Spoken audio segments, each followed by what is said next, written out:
Bismillahirrahmanirrahim. Alhamdulillahi rabbil alamin. Wassalatu wassalamu ala habibi ilahil alamin. Abil Qasim Muhammad wa ala alihil ma'sumin wa ashabihil mayamin. Assalamualaikum warahmatullahi wabarakatuh.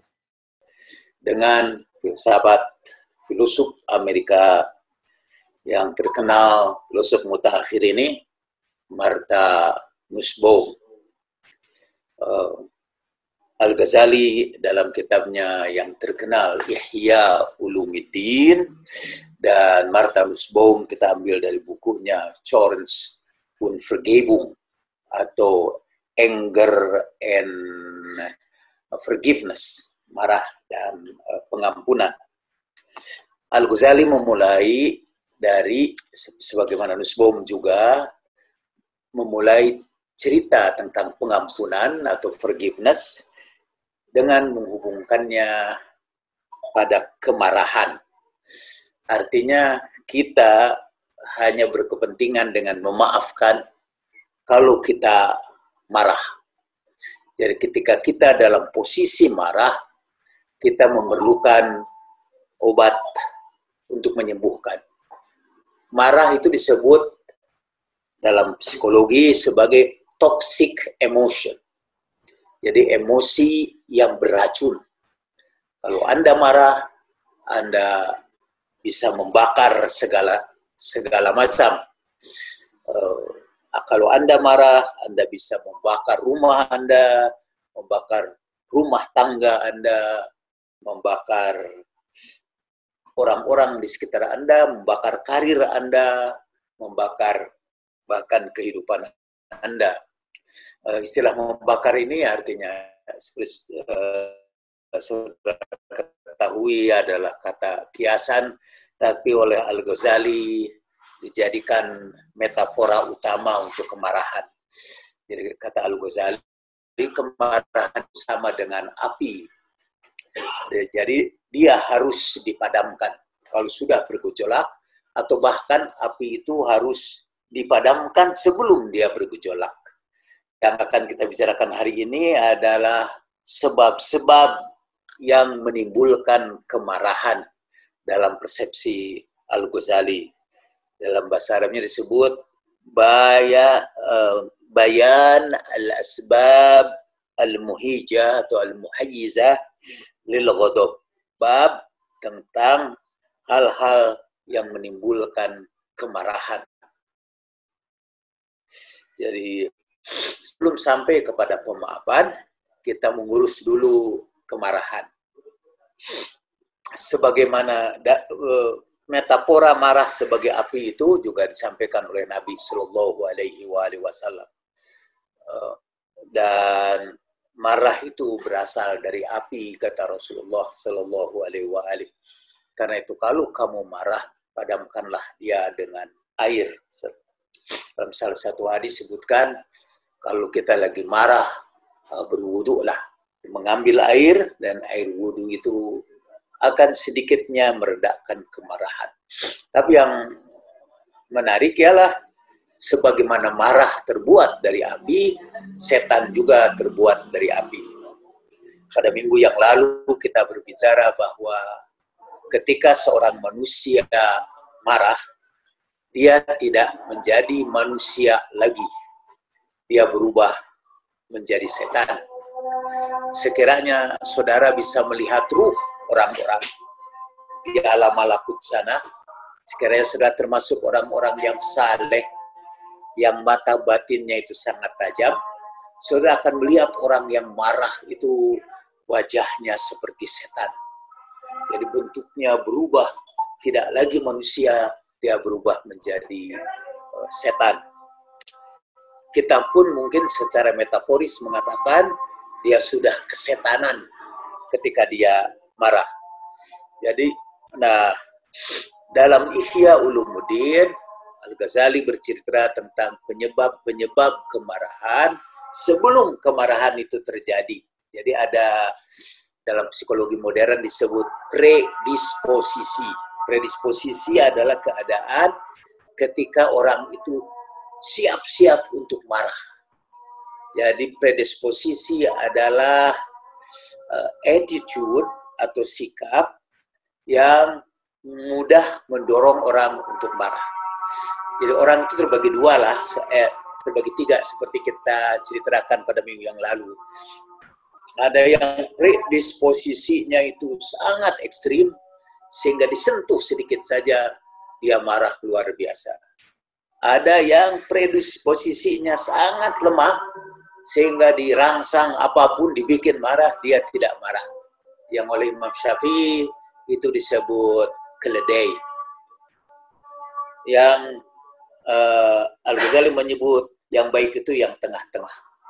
Jadi predisposisinya dalam keadaan moderat. Jadi kita mulai dari predisposisi yang menyebabkan orang itu marah.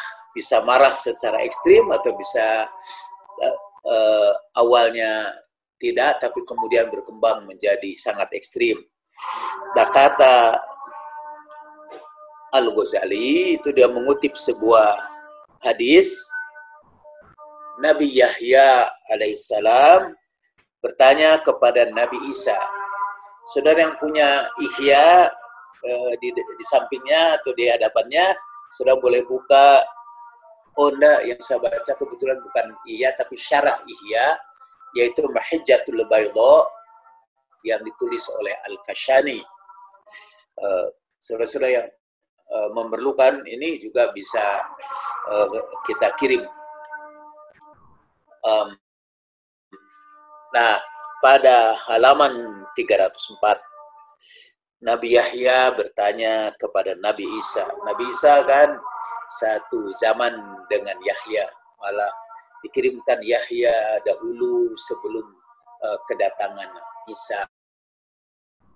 Nabi Yahya bertanya kepada Nabi Isa, ayu syai'in asyad, apa yang sangat ekstrim, apa yang bisa menyebabkan orang itu marah atau punya predisposisi yang sangat kuat untuk marah. Kata Nabi Isa alaihissalam, al-kibru, kesombongan. Jadi orang yang sombong mudah dipantik untuk marah. Makin besar kesombongan dia, makin mudah dia dibikin marah. Kedua, al-fakhru, kebanggaan. Dalam riwayat yang lain ini disebut al-ujub. Jadi self pride, jadi kebanggaan akan diri yang berlebih-lebihan. Wa ta'azzuz, perasaan bahwa dirinya sangat mulia. Dan al-hamiyah, yaitu fanatisme golongan, dari tempat yang disebut hamiyatan jahiliyatan di dalam Al-Quran. Tapi Al-Ghazali tidak memperinci itu, tetapi dia menyebutkan ada 7 sebab yang membuat Anda itu mudah sekali tersulut dengan kemarahan. Kata Al-Ghazali, tidak perlu kita belajar lebih lanjut kepada pemaafan. Sebetulnya kalau marah itu bisa dipadamkan, kita tidak perlu juga memaafkan. Karena maaf itu terjadi setelah kita marah. Nussbaum, yang Kelevich, itu beberapa filosof juga memang menghubungkan anger itu dengan forgiveness. Marah itu dengan pemaafan. Tapi sebelum sampai kepada pemaafan, Al-Ghazali mengajak kita berbicara tentang 7 sebab, 7 predisposisi, 7 persiapan orang untuk bisa dibikin marah dengan cepat. 1, az-zahwu. Az-zahwu. Alif, lam, zai, ha, waw. Az-zahwu. Artinya sama seperti disebutkan oleh Nabi Isa tadi, itu kesombongan. Orang yang sombong akan mudah tersinggung. Sekarang atau orang yang harga dirinya terlalu tinggi. Sekarang itu disebut sebagai sejenis gangguan kejiwaan yang namanya narsisisme.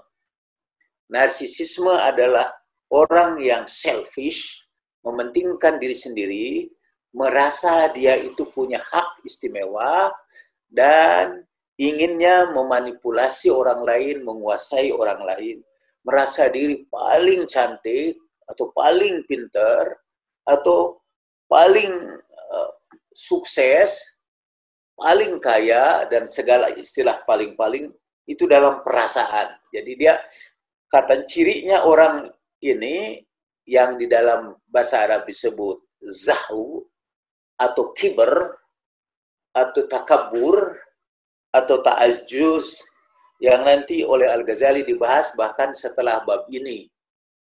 Walaupun sudah tidak merupakan bagian dari tentang pemaafan, tapi dibahas dalam bab itu. Jadi az-zahu, atau takabur, atau narsisistik. Orang yang ingin, biasanya orang narsis ingin diperlakukan istimewa. Kerja orang narsis adalah mengkritik orang lain. Tapi dia sangat cepat marah kalau dia dikritik. Dia ini orang yang senang menyepelekan orang lain, tapi kalau dia tidak diperlakukan istimewa, dia marah. Contoh yang pernah saya dengar, dahulu ketika ada pengajian di kalangan orang-orang elit, ada seorang ibu yang oleh panitia tidak dikenal, sehingga dia ditempatkan di kursi paling belakang. Dia langsung marah-marah, minta supaya dia dipindahkan ke bagian depan. Dia tersinggung oleh panitia yang tidak mengenalnya. Nah, orang itu sebetulnya menderita narsisisme, narsisism. Sekarang itu konon sudah epidemik pada masyarakat modern, terutama pada orang-orang Amerika. Ada satu buku khusus menggambarkan epidemi narsisisme di kalangan orang Amerika. Tadi ingin diperlakukan istimewa, merasa diri paling-paling, dan segala macam paling.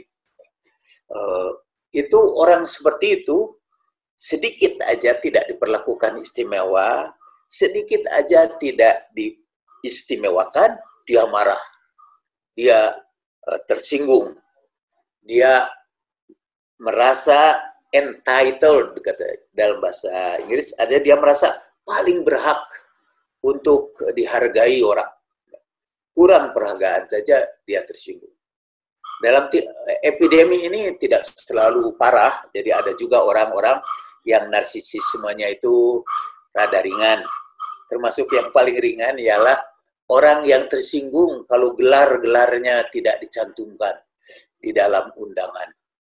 Termasuk yang paling ringan adalah orang-orang yang selalu ditampilkan sebagai orang istimewa dengan sejumlah gelar-gelarnya. Itu az-zahu, atau narsisism buat kita. Sebagian dari ciri-ciri narsisism. Contoh yang paling jelas, narsis asli itu, dan diputuskan oleh para psikiater, oleh ratusan psikiater di Amerika, bahwa dia benar-benar seorang narsis, adalah Donald Trump. Itu ada pernyataan dari para psikiater di Amerika. Jadi kalau kita ingin tahu zahu dalam kategori Al-Ghazali yang pertama, ya pelajarilah sifat-sifat Donald Trump. Ada bangsa yang digerakkan untuk sama seperti presidennya, tapi bukan Donald Trump, tapi Adolf Hitler. Adolf Hitler menanamkan kepada bangsa Jerman bahwa orang Jerman adalah bangsa Arya, dan bangsa Arya memiliki kelebihan, keistimewaan di atas bangsa-bangsa yang lain. Bahwa mereka adalah Übermensch, manusia yang istimewa, untuk membangkitkan semangatnya, tapi akhirnya menjadi karakter bangsa Jerman waktu itu. Dan Hitler katanya memang terkenal sangat mudah marah. Sentil sedikit aja dia marah, dia tidak tahan menghadapi kritik. Nah, untuk penyakit yang pertama ini, kata Al-Ghazali, ini yang penyebab kemarahan yang 7 itu sebetulnya disembuhkannya dengan i'tiyad, kata Al-Ghazali. Ada yang disembuhkan dengan cara-cara tertentu, itu di ujung pembicaraan nanti, atau mungkin pada pertemuan yang akan datang, itu ada strategi atau ada cara untuk menyembuhkan kemarahan itu. Tapi ini adalah strategi awal sebelum kemarahan itu muncul. Jadi kalau sebabnya karena azzahu itu, maka yang kita perlukan adalah i'tiyad, pelatihan untuk merendahkan diri, untuk menghilangkan kesombongan itu. Kita harus membiasakan diri untuk merendahkan diri, kata az-zahwu, kata Al-Ghazali, itu bisa disembuhkan dengan at-tawadhu, dan itu harus dibiasakan, harus di training untuk bersikap rendah hati. Dan kalau ini tidak dihilangkan, kita akan tetap menjadi. Tidak diperlukan untuk saudara mempelajari teknik-teknik lain untuk mengendalikan kemarahan, manajemen of anger. Karena itu akan meledak dengan mudah kalau saudara masih memiliki narsisisme itu. Nah, ini dengan training tawadu. Di kalangan tasawuf itu ada yang disebut malamatiyah. Jadi menghinakan diri, sehingga sebagian ulama itu tidak memperbolehkannya, tapi sebagian lagi ini sebagai latihan. Jadi seperti bin Dinar itu apa? Nama itunya Malik bin Dinar.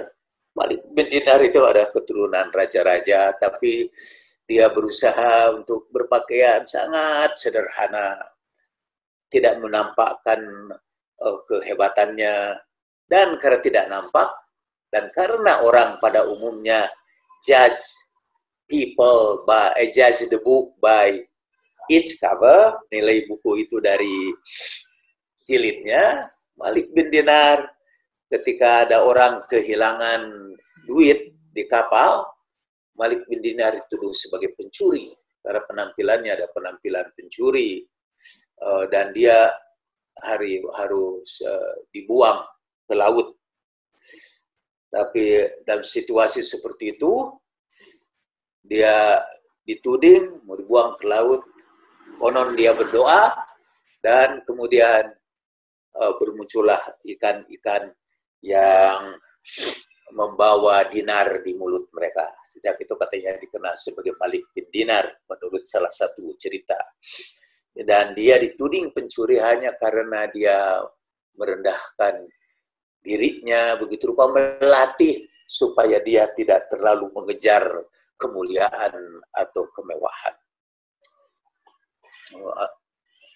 Saya kira ada beberapa pemimpin di negeri ini yang patut kita kenang, karena dia berusaha menghilangkan kemegahan dirinya sebagai pejabat dengan hidup yang sederhana, dengan supaya dia tidak menyentuh kekayaan-kekayaan milik negara.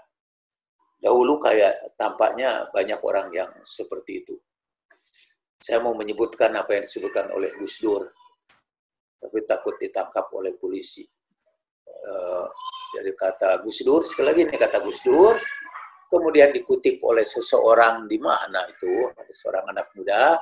Gus Dur mengatakan bahwa polisi yang baik itu ada 3 di Maluku, ya. Polisi yang baik itu 3, 1 polisi tidur, 2 polisi yang sudah mati, patung polisi, dan 3 Pak Hugeng. Dan Pak Hugeng adalah lambang dari seorang polisi, pejabat tinggi, kepala polisi yang hidup sangat sederhana. Dia membiasakan kesederhanaan itu. Nah, itu latihan, training, karena kita ini mudah sekali terpikat dengan kemuliaan-kemuliaan, yang dinisbahkan kepada diri kita. Kadang-kadang orang-orang bijak itu melatih supaya orang itu jangan melihat dari each cover. Konon ada kisah tentang Kiai Mustafa itu. Jalan Bandung Suci itu apa namanya? Zainal Mustafa ya. Ya itu kiai di Tasikmalaya. Ya, penghulu waktu itu diundang ke dalam hajatan dan dia berpakaian yang sederhana tanpa pakaian penghulu. Sebagaimana banyak ustadz-ustadz yang tinggi ilmunya tapi tidak menampakkan bahwa dia orang yang tinggi ilmunya, sederhana, pakaiannya juga sederhana. Biasanya orang-orang yang ingin menampakkan itu kemuliaan itu adalah orang yang sebetulnya rendah diri. Dan ini analisis psikologis. Jadi untuk menutup kerendahan dirinya, dia kemudian memakai aksesori. Jadi dia datang ke situ dan disuruh duduk di kursi belakang. Dia duduk di kursi belakang, tapi saya lupa lagi peristiwa setelah itu.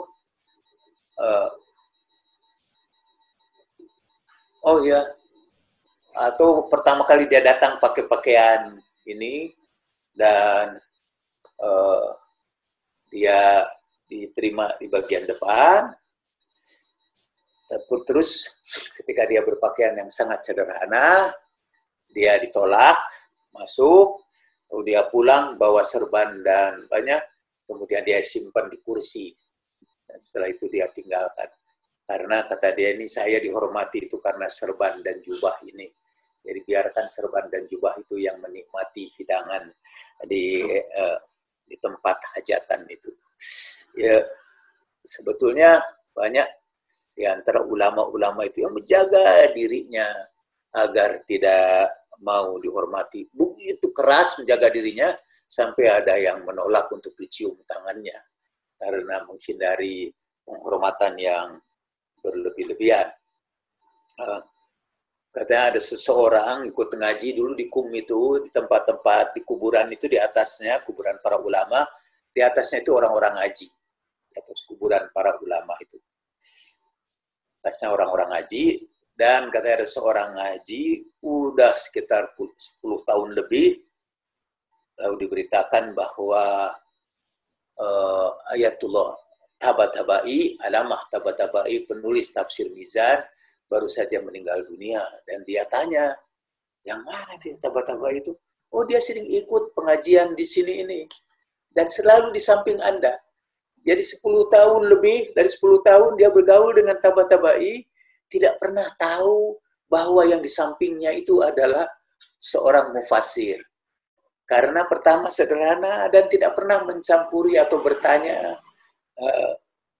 untuk menunjukkan atau mengkritik mungkin pembicara pada ilmu dia sangat tinggi. Jadi pendiam dan memperhatikan tampaknya dengan penuh perhatian. Dia tampak seperti seorang bodoh padahal dia seorang alim besar. Itu teknik-teknik atau latihan-latihan untuk menghindari zahwu itu atau takabur atau narsisisme. Ini sangat berat buat orang narsis. Saudara cobalah ini, dan kalau ternyata berat bagi saudara, tidak diperlakukan istimewa, sebaiknya saudara konsultasi dengan psikolog atau psikiater sekarang juga. Atau datang sama saya aja. Kalau itu sebagai training. Tapi kalau kemudian lama-kelamaan akhirnya saudara nyaman dalam posisi itu, saudara itu sudah terhindar dari sebab yang pertama yang al-muhijah li-ghadab, yang menimbulkan gelegak kemarahan. Yang kedua dekat dengan itu azhu adalah al-ujab.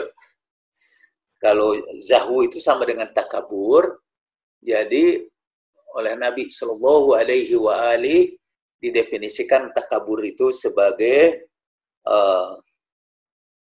ada seorang sahabat berkata, ketika Rasulullah Shallallahu Alaihi Wasallam bersabda, tidak masuk surga orang yang memiliki rasa takabur walaupun sebesar debu.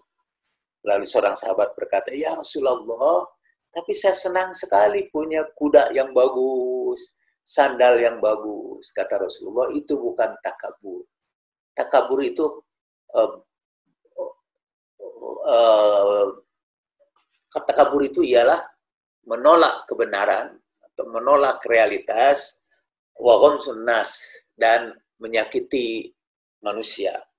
Jadi dalam takabur ada perasaan diri lebih dan kemudian menghina orang. Jadi menyakiti hati orang. Orang takabur juga orang yang menolak kenyataan, menolak realitas.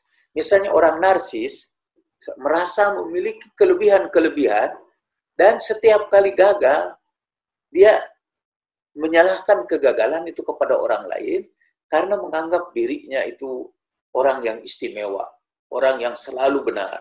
Misalnya dia ingin dianggap sebagai penulis besar, tapi gagal, nggak bisa nulis satu buku pun, tapi tetap dia mengatakan bahwa kegagalannya itu disebabkan karena gangguan orang lain, padahal sebetulnya karena ketidakmampuannya untuk melihat realitas. Itu al-ujub.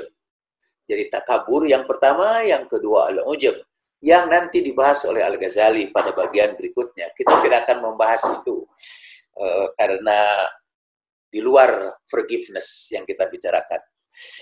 Al-ujub, kalau ujub itu takabur untuk dirinya sendiri saja. Dia hanya merasa dirinya itu hebat, tapi tidak mengganggu orang lain.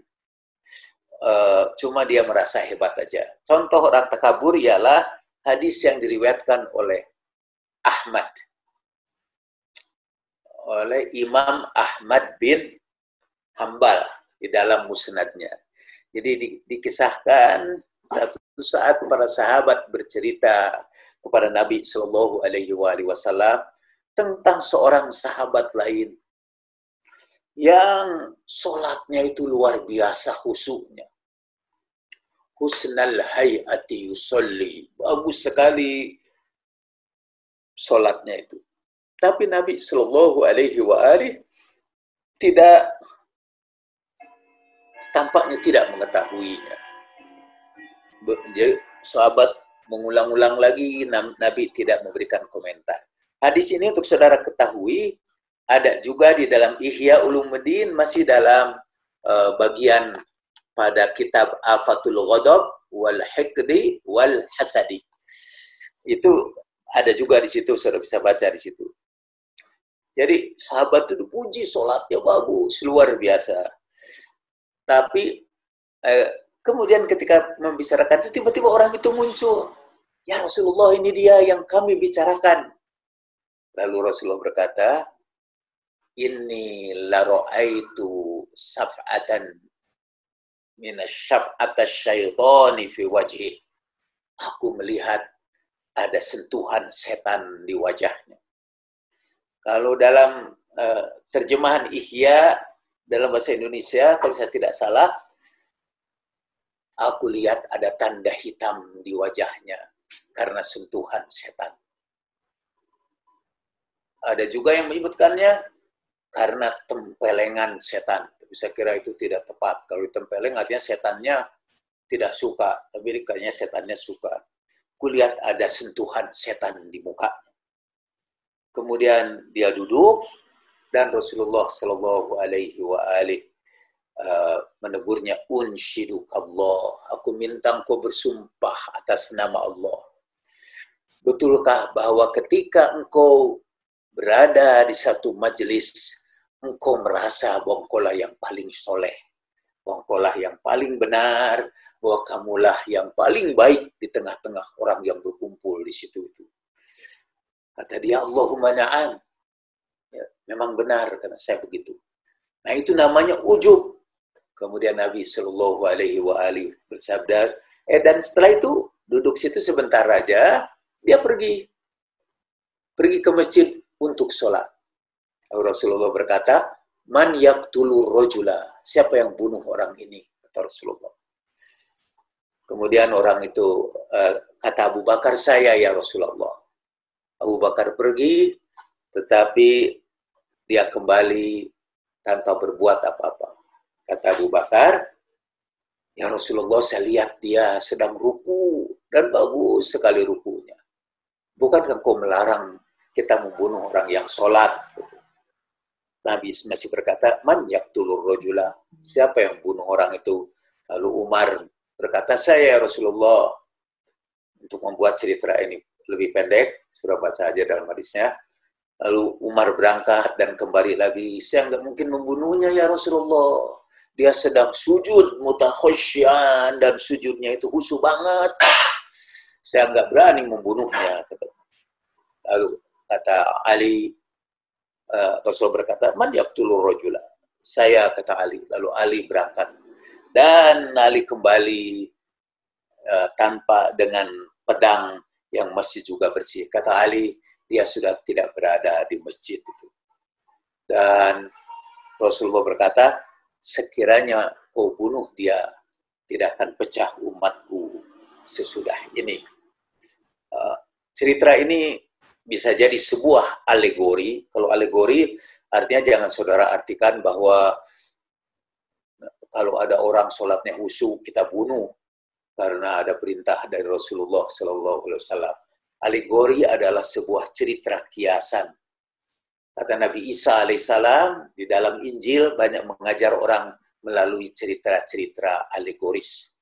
Jadi yang penting bahwa kalau ada orang yang ujub, merasa diri yang paling soleh, atau merasa pendapatnya itu yang paling benar, dan semua yang lain itu salah, akan terjadi perpecahan di kalangan umat Rasulullah Shallallahu Alaihi Wasallam.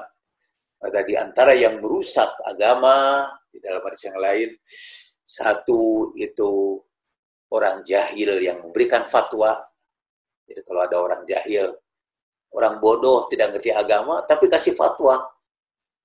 Dia mendengar penyakit pandemik sekarang ini namanya corona, lalu dia teriak-teriak satu saat di masjid berdakwah bahwa corona sudah ada dalam Al-Quran, yaitu waqorna fi buyutikunna, dan hendaknya kamu tinggal di rumah kamu masing-masing. Jadi sudah ada ramalannya dalam Al-Quran. Jadi kalau datang corona itu kita harus tinggal di rumah masing-masing. Walaupun benar juga itu, artinya kita harus tinggal sekarang di rumah, tapi ini penafsiran orang yang bodoh dan itu bisa membahayakan umat. Dan yang kedua, wa ujbu kulli dhi ra'yin, ada dalam riwayat yang lain, wa ijabu kulli dhi ra'yin bi ra'yih. Dia merasa bangga, ujub dengan pendapatnya, merasa diri paling benar, merasa diri paling soleh, merasa diri paling utama. Dan itu penyebab perpecahan di kalangan kaum muslimin. Dan orang seperti itu akan mudah marah. Begitu dikritik aja pendapatnya, keluar kemarahannya, menggelegak kemarahannya. Dia ingin semua orang itu pendapatnya sama. Itu al-ujub, penyebab yang kedua. Penyebab yang ketiga al-mizah. Mizah itu main-main lah, membikin lelucon-lelucon. Tapi ya leluconnya lelucon yang tidak etis. Menggunakan misalnya nama-nama orang dengan maksud menghinakan atau merendahkan. Itu biasanya juga tukang bikin lelucon itu kalau leluconnya tidak terima atau dibalas lagi dengan lelucon yang sama tentang dirinya, dia marahnya meledak. Kata Al-Ghazali,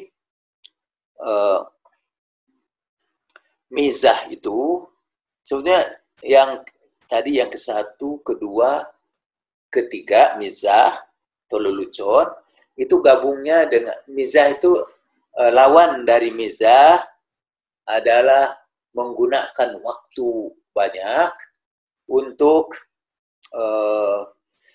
merendahkan, untuk merendahkan orang, atau hanya sekedar lelucon saja, just kidding.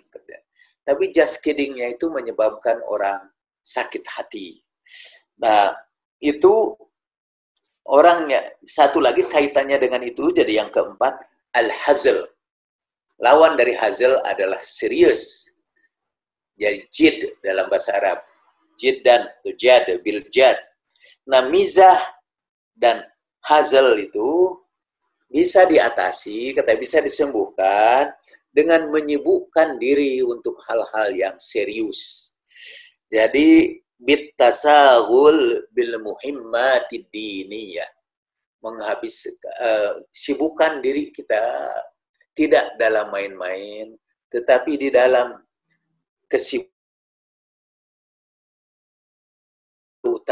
keutamaan atau akhlak yang mulia dalam menjalankan agama.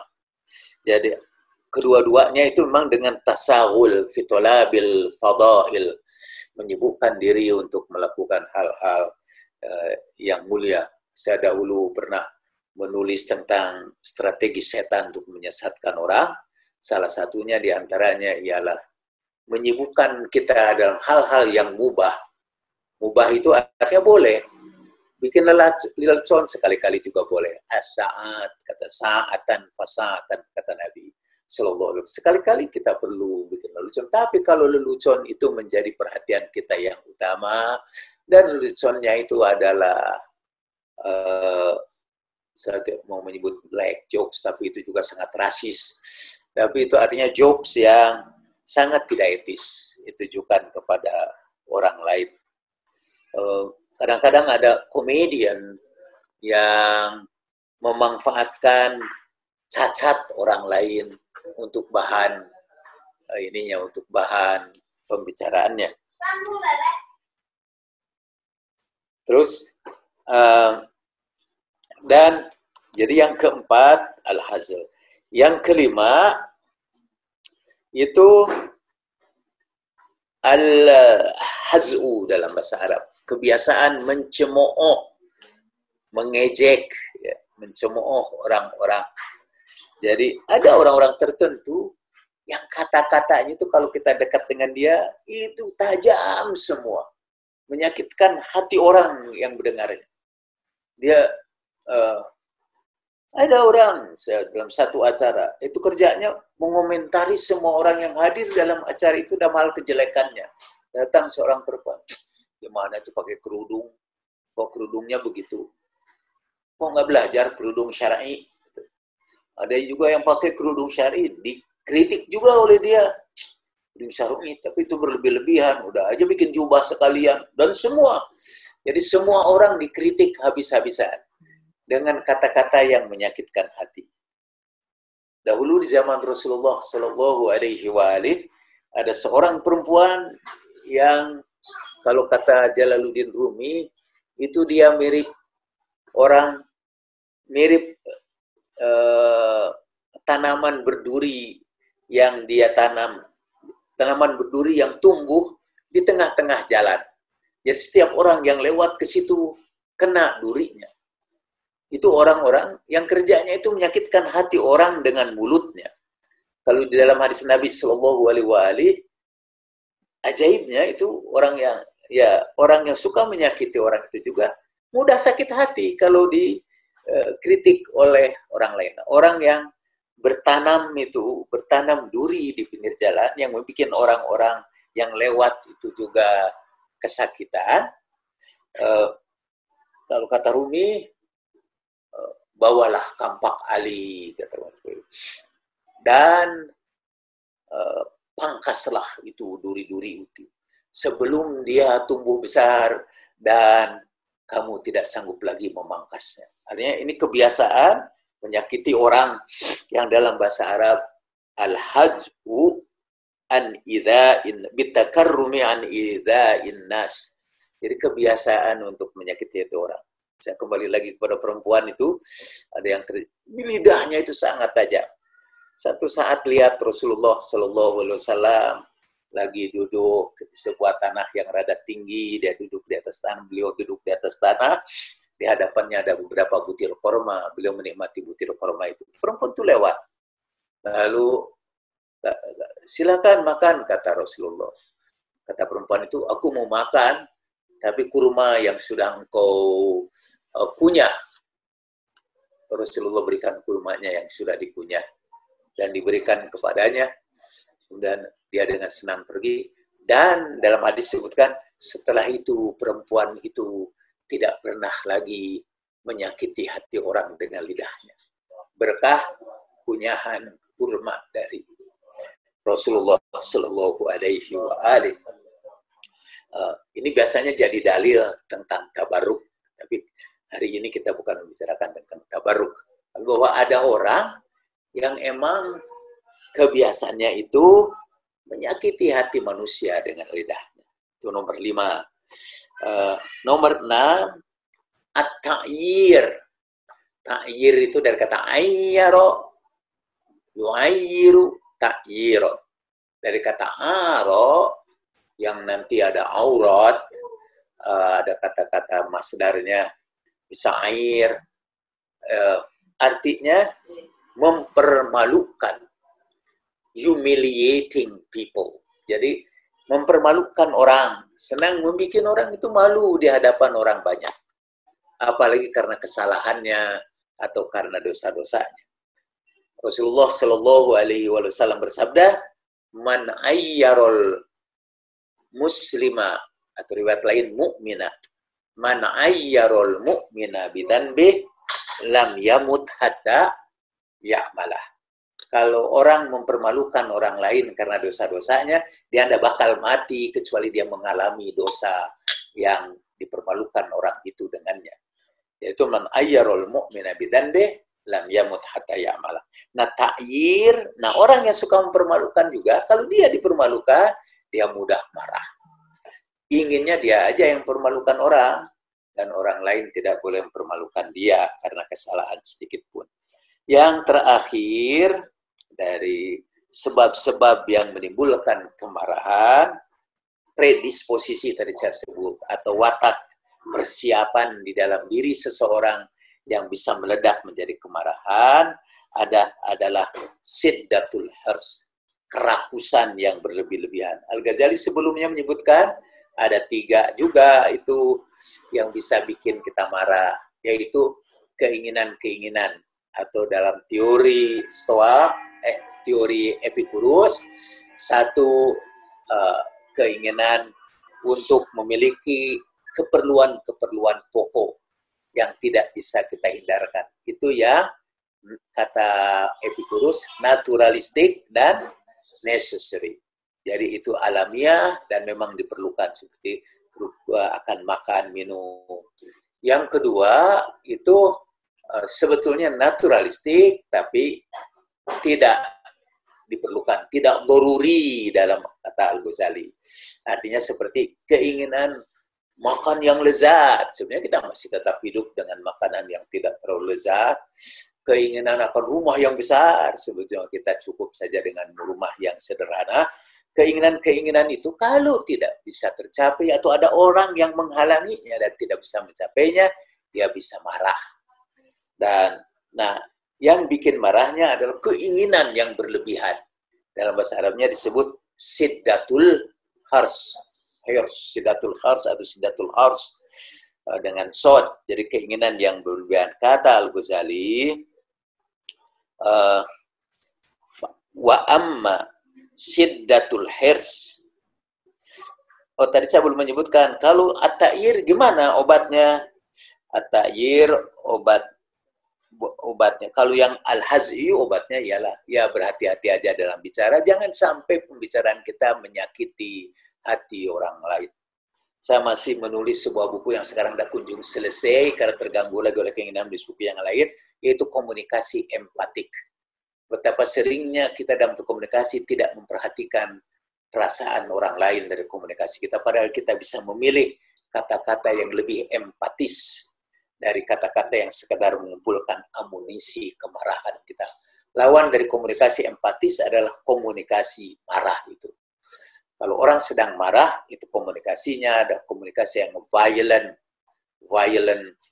communication. Nah, untuk ta'yir dan untuk his adalah dengan berusaha menghindar dari kata-kata yang menyakiti manusia. Untuk syiddatul hirs, untuk kerakusan yang berlebih-lebihan, kata Al-Ghazali, ala syiddatul hirs ala mazayal aish, kepada hidup yang istimewa, itu obatnya fayuzalu bil qanaati biqadri darurah.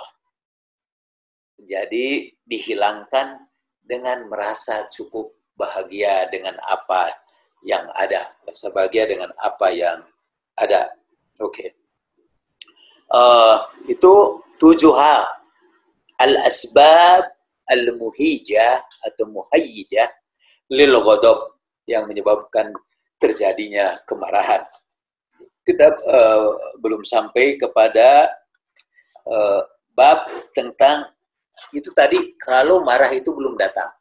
Supaya marah itu tidak terjadi, maka hilangkanlah ini.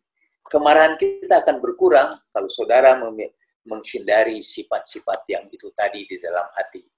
Jadi menghindarkan sikap takabur, sikap ujub, atau kesenangan bermain-main, atau tidak serius, hazal itu seperti dalam ayat Al-Quran.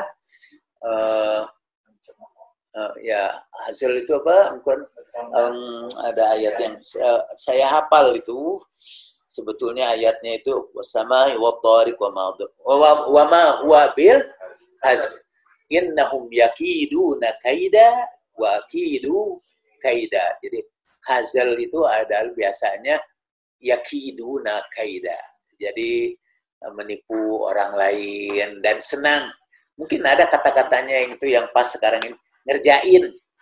Gue kerjain deh dia. Itu yakiduna kaida. Dan Al-Quran atau seorang muslim tidaklah wama huwa bilhaz. Lawan dari haz itu jada. Wama huwa bilhaz innahum yakiduna kaida wa akidu kaida famahilil kafirina amhilhum ruwaida. Jadi yang satu takabur, kedua ujub, ketiga main-main, mizah, keempat hazal, yang kelima al-haz'u, yaitu menyakiti, mencemoohkan, mengejek, menyakiti manusia dengan kata-kata. Yang keenam at-ta'yir, mempermalukan manusia baik dengan kata-kata maupun tindakan.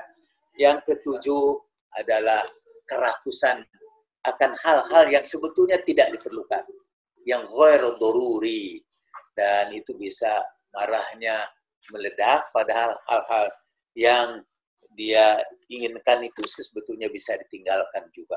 Itu dalam falsafah Al-Ghazali, penyebab-penyebab bergejolaknya kemarahan. Bergejolak itu dalam bahasa Arabnya haja, ha ya jim. Muhijah artinya yang menyebabkan bergejolak, menggelegak. Sementara itu, supaya tidak terlalu banyak bahan yang kita sampaikan, ya, saudara, sekarang ini bukan saja mengaji filsafat, tapi filsafat as a way of life. Jadi filsafat yang bisa kita praktekkan dalam kehidupan. Dan Al-Ghazali adalah seorang filosof besar Islam yang berbicara tentang kemarahan dan forgiveness. Kemarahannya belum kita sentuh, mungkin pada minggu yang akan datang. Kemarahannya apa? Forgiveness-nya, pemaafannya. Tapi yang sekarang adalah pembicaraan tentang kemarahan yang sebetulnya bisa kita praktekkan dalam kehidupan sehari-hari. Philosophy as a way of life. Filsafat sebagai jalan kehidupan. Lalu ada pertanyaan, Syah? Oke, Ustaz, terima kasih. Ya, hampir 1 jam Ustaz Jalal menyampaikan materi kita pada ini, dan ternyata masih tentang kemarahan, belum sampai pada falsafah permaafan. Jadi berarti masih ada pertemuan berikut untuk tema itu. Sudah ada pertanyaan yang masuk. Pertama dari Pak Agus Widarto, nomor 1. Mereka ada nomor 2-nya nih Pak, cuma belum kelihatan. Pertanyaan pertama, apakah marah bisa mempengaruhi kinerja akal? Sangat. Atau banget. Akal itu, marah itu membakar akal. Bisa katakan, dia membakar akal, membakar hubungan harmonis di antara umat manusia, membakar akidah juga, membakar agama. Jadi sangat berpengaruh kepada akal. Dan karena itu para psikolog biasanya menggunakan pemecahan yang disebut pemecahan rasional. Albert Ellis, itu tokoh dari Management of Anger, mengatakan bahwa kita seringkali marah karena akal kita tidak dipakai, karena akal kita dibakar tadi gitu. Jadi dan karena akalnya dirusak, maka terjadilah distorsi kognitif. Jadi pikiran kita jadi keliru. Kalau akal itu didefinisikan pikiran logis kita jadi hilang. Orang-orang yang marah itu tidak melewati secara neurologis, secara neurosaintis, itu pikirannya itu, kemarahannya itu tidak melewati saringan akal sehat. Saringan akal sehat itu terdapat katanya pada prefrontal cortex, PFC. Jadi dia dibajak aja langsung kepada tindakan. Jadi kalau orang marah maunya bertindak langsung, mau bergerak langsung. Kata haja yang di sini oleh Al-Ghazali disebut muhiza, kata haja itu sebetulnya dalam bahasa Arab berarti bergerak. Bergerak dan berguncang. Jadi orang kalau marah maunya langsung berguncang. Kadang-kadang tidak tahan itu tubuh itu langsung, orang marah itu langsung juga tubuhnya itu berguncang karena mengalir adrenalin memompakkan gula ke dalam tubuh, kemudian darah menjadi naik, dan keinginannya itu disebut GAS, General Adaptation Syndrome. Dan orang kalau lagi marah itu pengennya bertindak langsung, nggak mau mikir, akalnya langsung diblok. Itu ada hijack, emotional hijacking, kata Daniel Goleman. Ya. Pertanyaan berikut, ini menyangkut fenomena orang-orang yang di media sosial menyampaikan hikmah atau hasanah ilmu, lalu di antara mereka menyebut dirinya dengan nama-nama samaran, Al-Fakir, Wal-Hakir misalnya. Nah, apakah penyebutan seperti itu menunjukkan bahwa pribadi-pribadi seperti itu menunjukkan kefakirannya? Bisa jadi ya melatih diri supaya terhindar dari penyakit takabur. Dan itu dimulai emang dari para ulama besar. Para ulama besar itu biasanya menulis dalam kitab-kitabnya Al-Fakir, Al-Hakir. Saya biasanya ngikuti itu juga pura-puranya. Al-Fakir, Al-Hakir, Al-Mustaqin. Jadi buat si fakir, si hina, dan si rendah. Ini. Dalam doa kumel ada dijawab, fakaifali, kata bagaimana aku ini. In al-mustaqin, sudah rendah, hina, fakir, miskin banget. Ya. Melatih diri untuk selalu berada dalam kerendahan hati. Kadang-kadang ditambahkan fakirnya itu ila rabbihi, al-fakir ila rabbihi, orang yang sangat memerlukan dari kasih sayang Tuhannya. Al-fakir ila rahmati rabbihi, yang sangat fakir kepada kasih sayang Tuhannya. Bagus juga itu membiasakan gitu tuh. Di karangan biasanya para habaib juga kalau menyebut aku ini dia menyebutnya al-fakir. Al-fakir itu datang ke sini untuk meminta maaf, dan al-fakir dia nyebut dirinya al-fakir. Dalam pembahasan tentang karakteristik manusia, ada pembahasan bahwa manusia terikat dengan dosa asal, 7 deadly sins. Bagaimana upaya yang bisa dilakukan untuk menekan dan mengendalikan sifat-sifat tersebut? Gimana sekali lagi, ada dosa asal segala? Itu ada 7 deadly sins, 7 dosa, 7 deadly sins. Oh. Nah, bagaimana cara menekan dan mengendalikan sifat-sifat tersebut supaya tidak sampai ke apa yang disebut dengan 7 dosa yang mematikan? 7 deadly sins itu ya berasal dari umat Kristiani. Buat kita tidak ada dosa asal itu, tapi ya bisa kita terima tentang adanya 7 dosa yang mematikan, 7 deadly sins. Di antaranya ya yang tadi disebutkan sebagian, tapi kemudian juga masuk di situ dosa bermalas-malasan juga disebut sebagai deadly sins. Mungkin suatu saat kita bicara tentang etik Kristiani. Dalam etik Kristiani kita membicarakan tentang 7 dosa maut, dosa yang mematikan kita. Psikologi modern menyebut sebagai toxic sins, dosa-dosa yang meracuni kita. Biasanya semuanya bersifat emosional, jadi akhirnya juga menjadi toxic emotion. Ya. Masih berhubungan dengan pertanyaan di atas tentang marah dan permaafan. Kalau orang berbuat salah pada kita, apakah kita menunggu mereka minta maaf atau kita maafkan saja meskipun yang bersangkutan belum minta maaf? Dan yang ketiga, kalau orang sudah minta maaf, apakah kemudian persoalannya selesai, tapi di sisi Allah dianggap belum selesai karena tetap tercatat di buku amalan yang harus bertanggungjawabkan di hari akhir? Itu yang ketiga. Yang ke-1 apa? Tadi sudah di depan. Oh. Yang kedua itu apa? Apakah harus memberi maaf atau menunggu orang meminta maaf dulu baru kita memberi maaf? Mana yang lebih utama gitu? Marah itu racun. Kalau kita menyimpan kemarahan, kita akan bukan saja mudah sakit, tapi juga mudah mati. Jadi racunnya itu luar biasa dari kemarahan. Menyimpan kemarahan itu berakibat kepada kesehatan mental dan juga kesehatan fisik. Ada banyak hasil penelitian yang meneliti tentang dampak kemarahan itu. Saudara bisa baca banyak buku-bukunya dengan judul misalnya The Medical Impacts of Anger. Jadi akibat medis tentang kemarahan. Jadi marah itu bisa mempertinggi heartbeat, detak jantung. Sebentar aja itu sudah bikin kita capek. Apalagi kalau marah itu disimpan terus-menerus.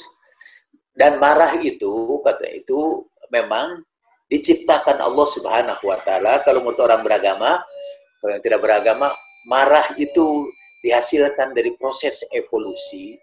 Dulu ketika nenek moyang kita berada di hutan belukar, mereka berhadapan dengan predator-predator. Dan ketika melihat predator itu di hadapan kita, kita ketakutan dan kita stres dan langsung tubuh kita beradaptasi dengan keadaan itu dengan memproduksi tadi adrenalin besar-besaran, dengan menaikkan gula supaya bisa lari dengan kencang, supaya bisa bertindak cepat, karena marah itu kan hubungannya dengan tindakan. Tapi sekarang kata manusia modern melihat harimaunya itu setiap hari di depan rumahnya. Jadi stresnya itu yang membuat dia ketakutan, yang membuat dia stres, yang membuat dia marah itu hadir setiap hari. Misalnya kalau seorang istri yang marah kepada suaminya, dia akan sakit. Karena dia simpan terus-menerus kemarahannya itu di dalam hatinya. Jadi marah itu merugikan diri sendiri. Jadi, dan salah satu obatnya yang nanti kita akan bicarakan, yaitu memaafkan. Atau menghilangkan kemarahannya itu. Hilangkan kemarahan, atau kita memaafkan. Dan untuk memaafkan, kita jangan menunggu orang itu meminta maaf. Jangan. Belum tentu juga orang itu minta maaf, saudara memaafkannya dengan tulus. Ya udah, saya maafkan, tapi dalam hati masih juga berunduk, ya itu tidak memaafkan. Memaafkan itu bisa diam-diam aja. Saudara lihat orang itu dan ya dicuekin aja. Udah, bahkan bisa diobati dengan misalnya helm ya, yang belum kita bicarakan. Dia itu helm itu proses melatih diri untuk memaklumi perbuatan dia. bahwa perbuatan itu adalah perbuatan karena kejahilan dia. Kalau saudara, misalnya karena keyakinan saudara-saudara diejek, dicemoohkan, dipermalukan, lalu saudara anggap aja itu karena dia belum tahu. Itu karena dia jahil. Dan kalau ada ejekan dari orang-orang jahil, fa'arid anil jahili. Ada ahli tafsir yang mengutip ayat ini, alladzina yamsuna 'alal ardi aunan wa idza khatabahumul jahiluna qalu salama. Orang-orang yang berjalan di muka bumi ini dengan merendahkan dirinya. Nah, itu untuk obat tadi takabur. Takabur itu merendahkan dirinya. Dan apabila ada orang-orang jahil yang tidak paham tentang dia, mengajaknya bicara, dia berkata, salama. Salam aja buat kalian.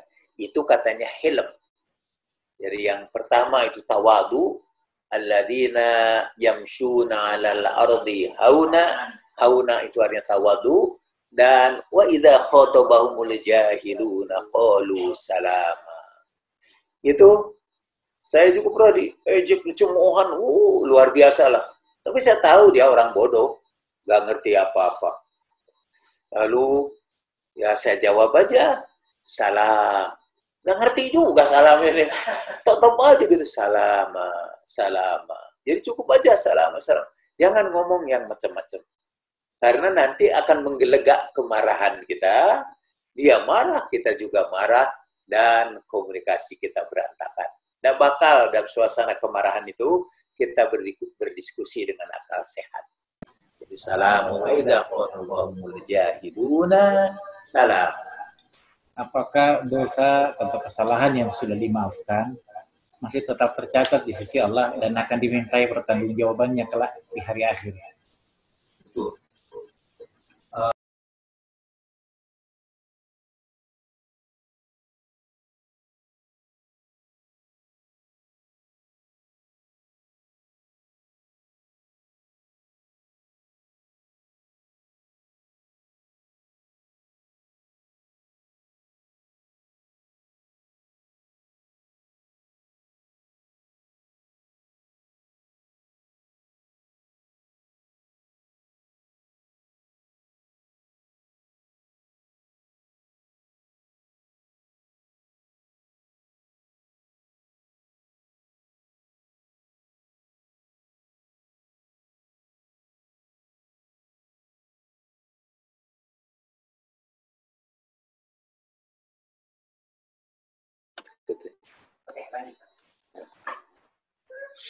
Jadi berbuzai.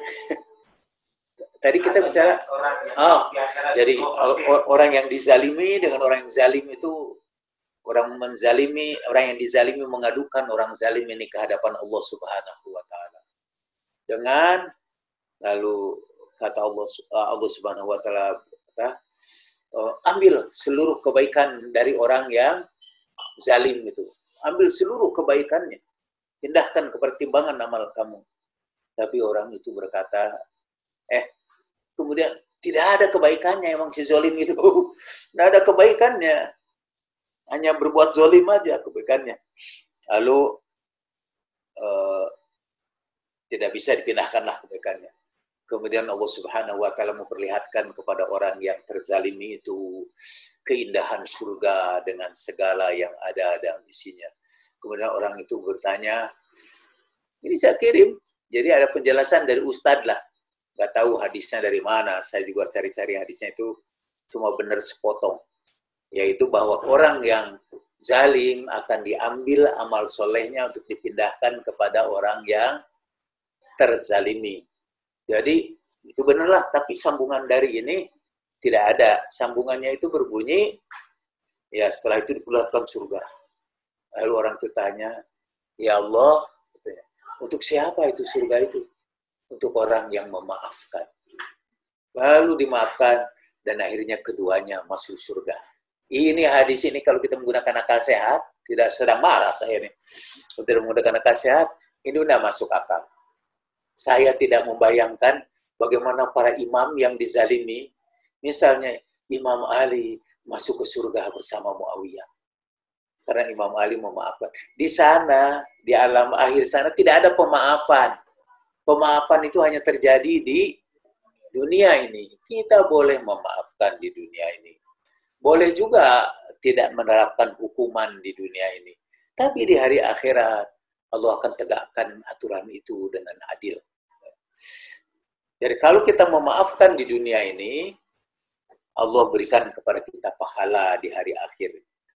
Gimana orang yang berbuat dosanya? Dia tetap akan diminta pertanggungan jawab di hadapan Allah. Karena kalau saudara berbuat dosa kepada manusia, juga saudara berbuat dosa kepada Allah Subhanahu wa Ta'ala. Misalnya, kalau saudara menyakiti hati orang lain, itu dosa terhadap manusia. Tapi saudara juga melanggar perintah Allah Subhanahu wa Ta'ala. Orang-orang yang menyakiti sesama manusia, Allah laknat di dunia dan di akhirat. Innal ladzina yu'dzuna Allah wa rasulah innallaha alladzina yu'dzuna innal ladzina yu'dzuna Allah wa rasulah la'anahumullahu fid dunya wal akhirah wa 'adda lahum 'adzaban 'alima. Sesungguhnya orang-orang yang menyakiti sama manusia sama dengan menyakiti Allah dan Rasulnya, dan Allah laknat dia di dunia dan di akhirat. Walladzina yu'dzunal mu'minina wal mu'minati bighairi maktasabu, dan orang-orang yang menyakiti orang beriman bukan karena dosa-dosanya, maka baginya azab yang sangat menghinakan. Jadi orang yang menyakiti manusia itu dia dosanya dua, kepada Allah dan kepada manusia. Mungkin manusianya sudah memaafkan dan Allah berikan pahala kepada yang memaafkannya. Tapi Allah juga akan minta perhitungan dengan dia. Tadi terkait bagian yang Ustaz katakan tadi tentang imam yang dizalimi. Ada pertanyaan paling pendek hari ini. Apakah Imam Ali pernah marah? Bagaimana beliau marah? Imam Ali pernah marah. Bahkan di dalam Ihya Ulumuddin atau di dalam ini nih Mahijjatul Bayadha disebutkan ucapan Imam Ali, aku tidak pernah marah kecuali dalam kebenaran. Jadi artinya marah. Rasulullah juga pernah marah, tapi memarahnya di atas kebenaran.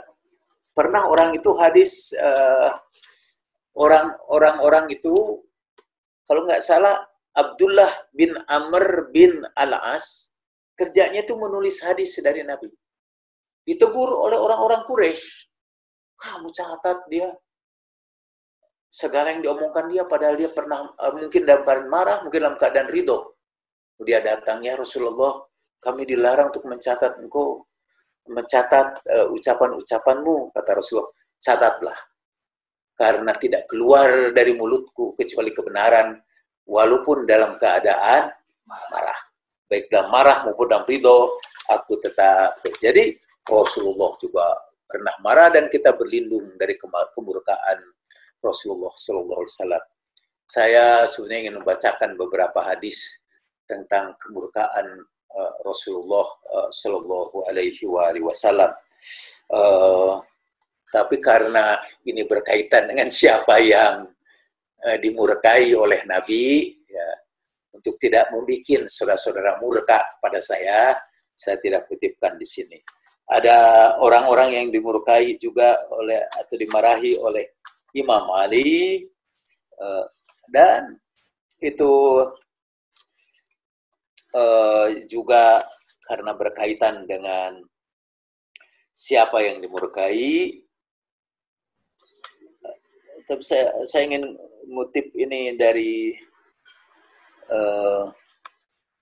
hadis-hadis dari Imam Ali yang menunjukkan bahwa beliau marah, tetapi bahwa kemarahannya itu selalu berada di dalam kebenaran.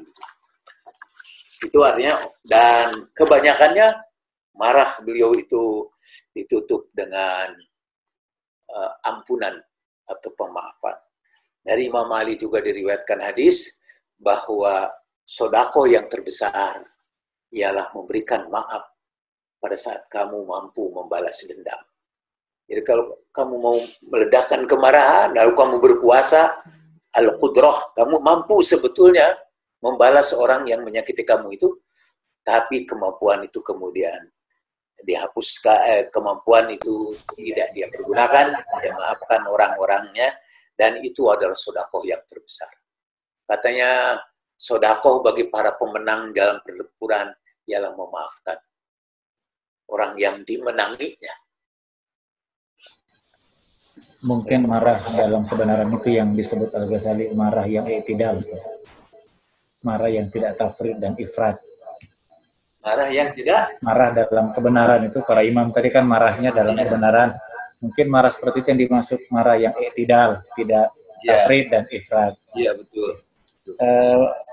Dalam akhlak Syahid Mutahari dibahas salah satu kunci adalah self-esteem. Bagaimana menaikkan harga diri yang tidak berdampak ujub atau tinggi hati. Di dalam Al-Quran juga ada anjuran kita untuk merasa tinggi, seperti wala tahinu wala tahzanu wa antumul a'lau. Janganlah kamu merasa hina dan jangan juga merasa sedih.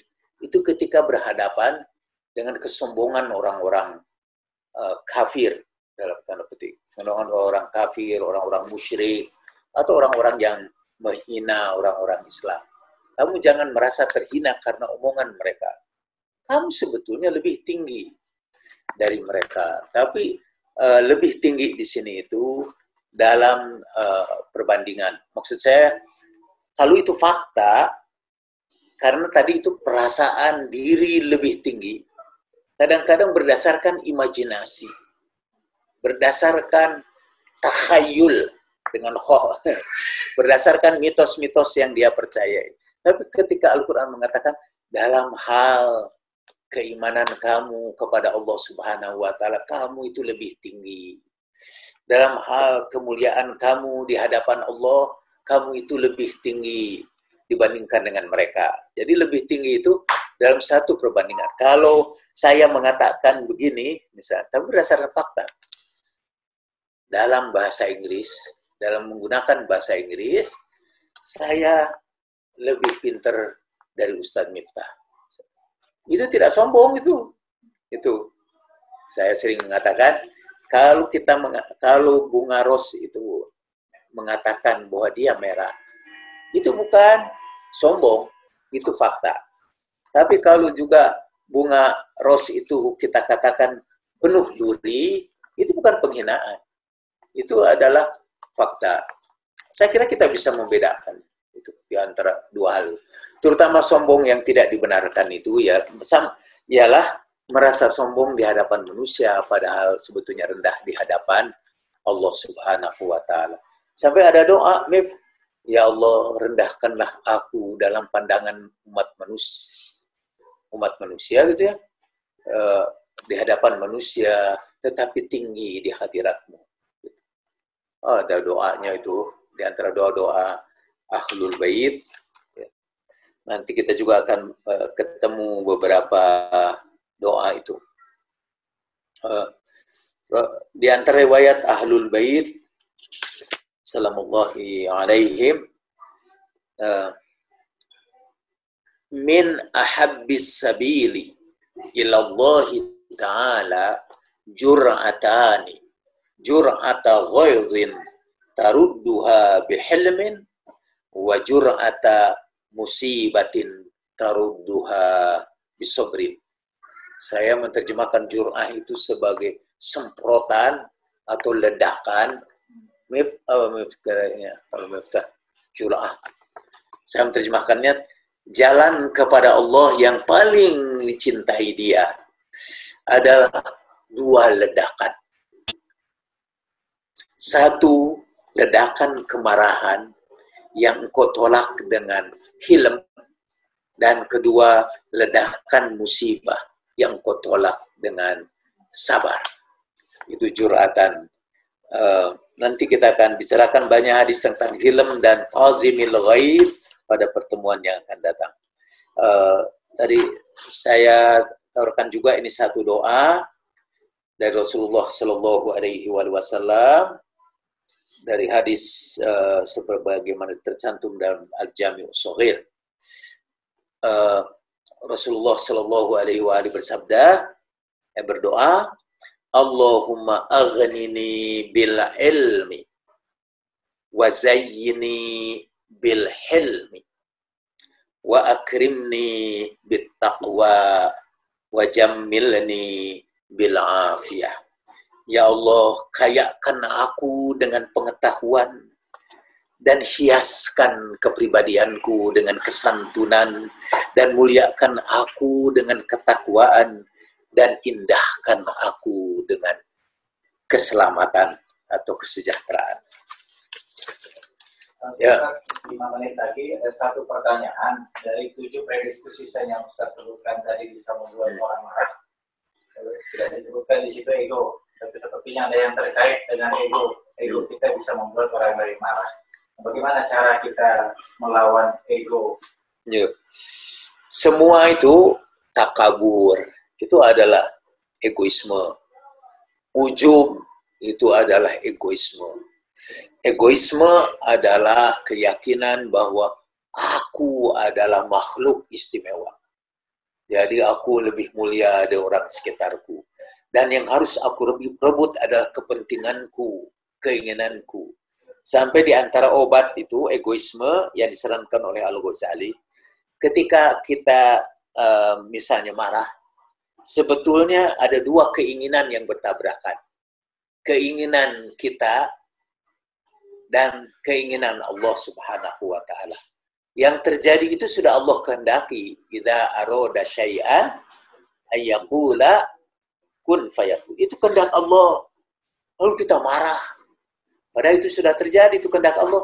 Kehendak kita, dia tidak berbuat seperti itu. Dia yang kita inginkan, dia tidak berbuat seperti itu. Itu bertabrakanlah antara keinginan kita dengan keinginan Allah. Dan karena itu, egoisme adalah mendahulukan keinginan kita di atas keinginan ilahi, kata Al-Ghazali. Ya. Sepertinya pertanyaan sudah habis, waktu kita sudah berakhir, dan seperti biasa, majelis kajian filsafat kita diakhiri dengan doa keteduhan. Silakan, Syah. Bismillahirrahmanirrahim. Allahumma salli ala Sayyidina Muhammad wa ali Sayyidina Muhammad. Allahumma imtahanil sakinata li'ataqabbala al-asya' allati la astati'u taghyiraha wasyaja'ata li taghyiril asya'i allati astati'u taghyiraha wal hikmata li ma'rifatil farqi bainahuma bihaqqi Muhammad wa ali Muhammad. Ya Allah, anugerahkan pada kami keteduhan untuk menerima apa yang tak mampu kami ubah. Anugerahkan keberanian untuk mengubah apa-apa yang mampu kami ubah. Dan anugerahkan pada kami kearifan untuk mengetahui perbedaan di antara keduanya. Demi hak Nabi Muhammad sallallahu alaihi wa alihi dan keluarga beliau yang suci. Wa ma taufiqi illa billah, alayhi tawakkaltu wa ilayhi unib. Assalamualaikum warahmatullahi wabarakatuh.